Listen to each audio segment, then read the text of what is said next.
This is a 2006 Honda Pilot, and I'm having issues with.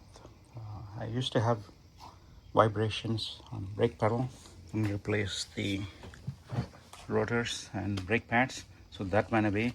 Now between 60 and 70, when we have hard acceleration, then I feel the vibration. It looks like this SUV has about 220,000 miles. So it looks to be coming from the passenger side axle. So that's what I'm gonna take a look and replace if needed. I have a new axle, and just in case if I need to change it. So I'm gonna take a look at it. Here's the axle on the passenger side.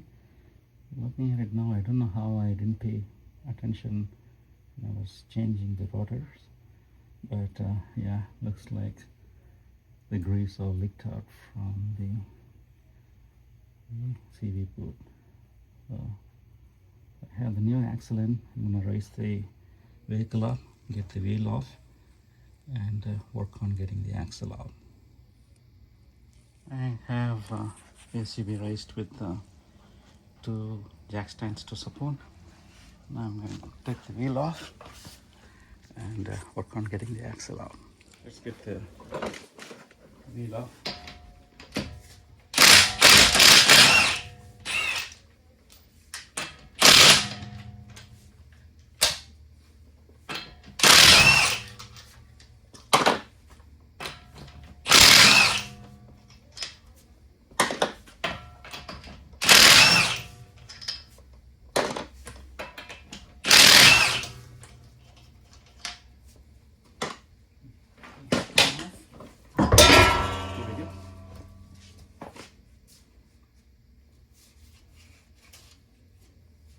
Take a closer look. All the grease, I think that's all from this CV boot. There you go.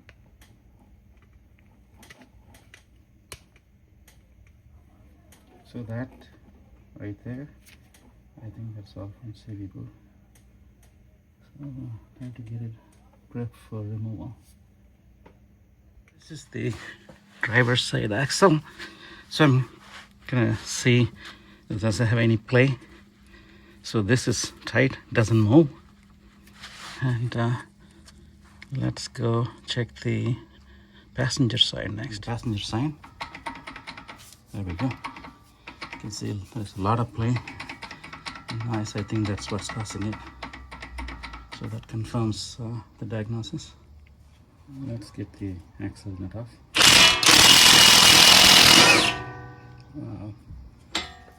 This rigid 3/4 inch with the adapter.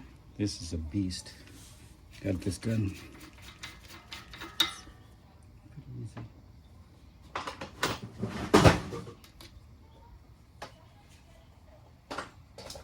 Now that we have it out, let's see if I'm able to hold the axle. Yeah, this is going in. So next step, what I'm going to do now is to take these two bolts off. Instead of getting the ball joint, I'm going to take this strut bolts off and then pull this so I can get the axle out. This is a 12 millimeter bolt for the brake line, so I'm going to take it off. That way when we move so it doesn't get stressed out, so when we get this disconnected from the strut. This is a 24 and this is the 22. I'm gonna see if I can just use impact to spin it off from this side.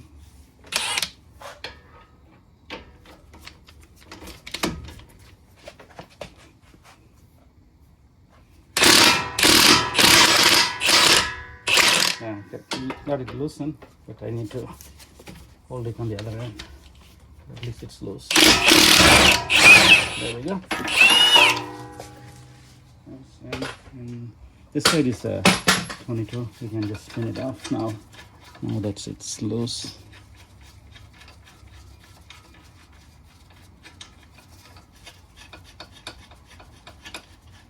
Both came out relatively easily thanks to the impact, but I would definitely need the 22 to torque it to spec once I'm done. See, get these bolts off and just tap them gently.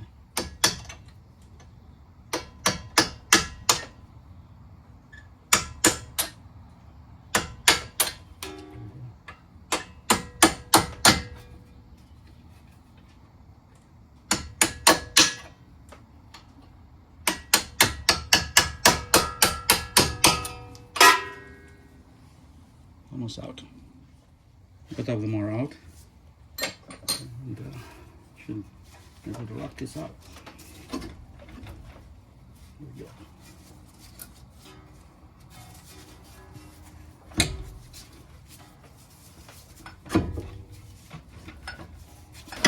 There we go. So now I have to push the axle out and try to pop it from the transmission with a long pry bar. I have a bungee cord just to make sure it doesn't fall off and strain the rack, the steering rack. All right, on to the next step. It's almost out, a little bit more, and then I should be able to disconnect it from the transmission. That's the next step. Here we go. There's the axle out, and the scope, the snap ring on that side that holds it in place inside the transmission doesn't give me any trouble. This is the axle on the rotor side as we come across, and I don't know if it's visible inside, so I have to put a pry bar somewhere in there. There is a bolt over there. I think the one I have is too long. I have to get a smaller one and then see if I can pry it off. Able to have a long pry bar go from this side onto the side and then hammer it from here, and then let's take a look at, do we have separation? Looks like we do. So we see inside, there it is, it's separating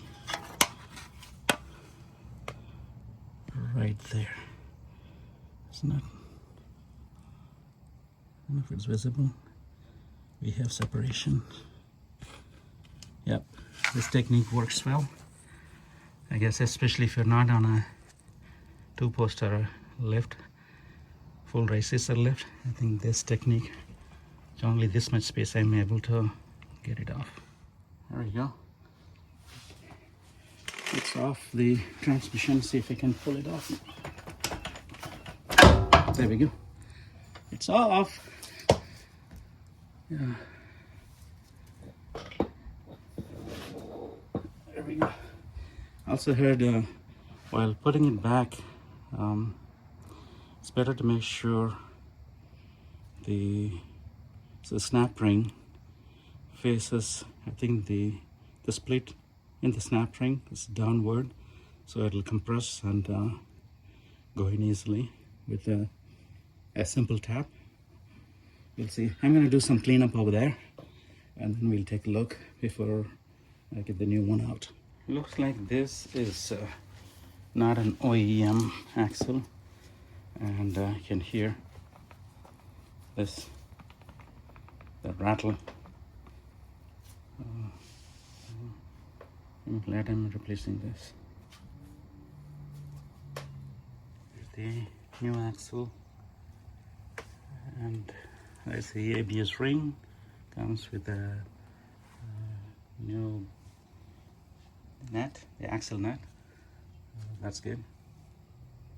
And I think yeah, I'm gonna grease this once I clean it, and I'm gonna have some high temperature grease on both sides and put it back. Cleaned up on the side, on the grease, and then on the splines I've applied some 3M anti-seize lubricant, and also on the splines on the inside as well as on the outside, and make sure that, as I understand, the snap ring split portion should be at the top to make it easy for that snap ring to, like sit in place when you tap it. So let's see how it works out. I have an oriented top, that split portion of the snap ring. I'm gonna try to make the axle now. See how it works. Get the axle on.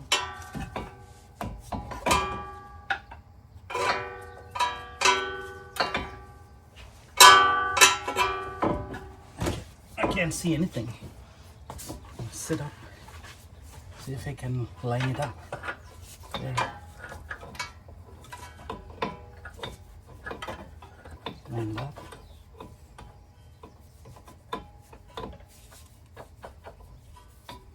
So I have it lined up. I'm gonna try to tap it. Try to tap it gently. See if that helps to get the snap ring in place.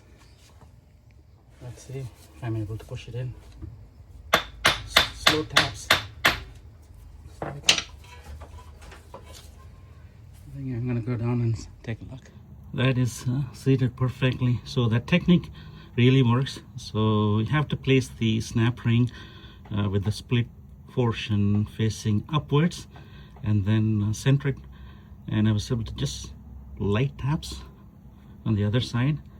And as you can see, let's see if I can take my finger over there and show. As you can see there, right where my finger is pointing, right there. Now it's mated to the transmission properly. So we are getting close, almost done. I gotta put the other side, the rotor, and button it up. Got the axle through. Just gonna hand thread it now, for now. Come on. There we go. That should hold in place. And then I'm gonna get the brake line and these bolts threaded and torqued to spec. And I had my son come and help me. So I was pushing on this, and then he was trying to get this aligned, and then we were able to tap them in without damaging the threads. So now on to securing this and the nuts for this, and I'll get the torque spec, get it done, and go for a test drive. Applied just a dab of red thread locker. I'm gonna torque with the specs. Here we go, the second one.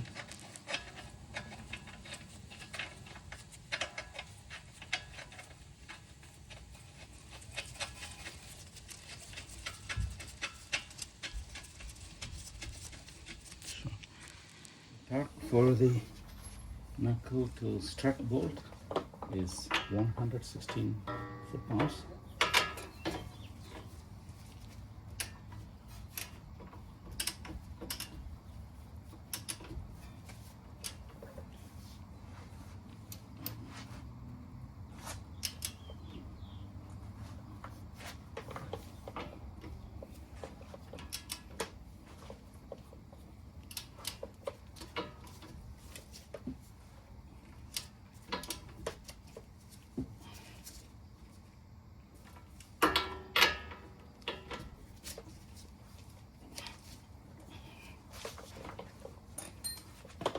Still not clicking.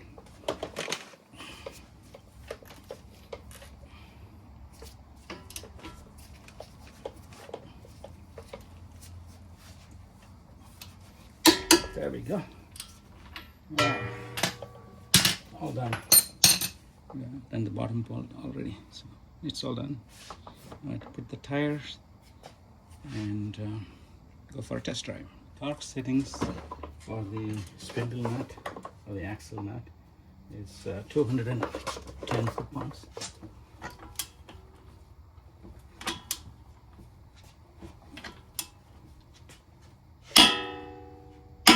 That's it, 210 foot-pounds.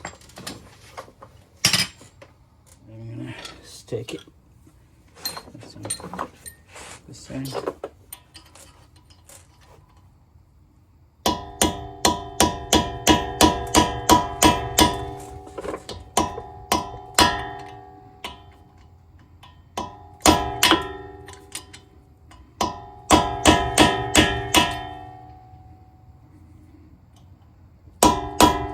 So taped. So we're done here.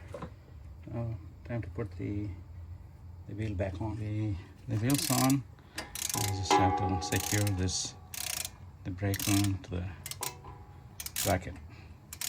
The new axle is in place. Let's test it. See if it makes any sound. You can see nothing. All right, we're pretty much done.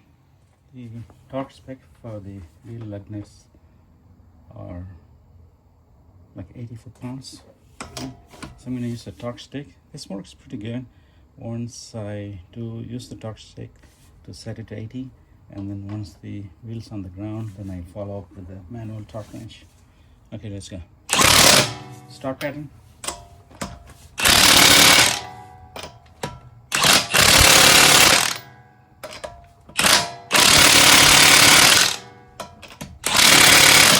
That's it, done, and I will follow up with the torque wrench afterwards. The wheels still on the ground.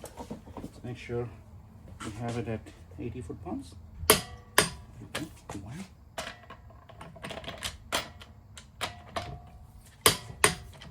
Two.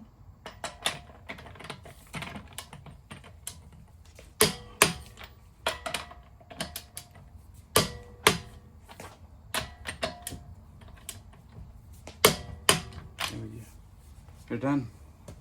Time for a test drive. Here we go. The test drive at highway speeds.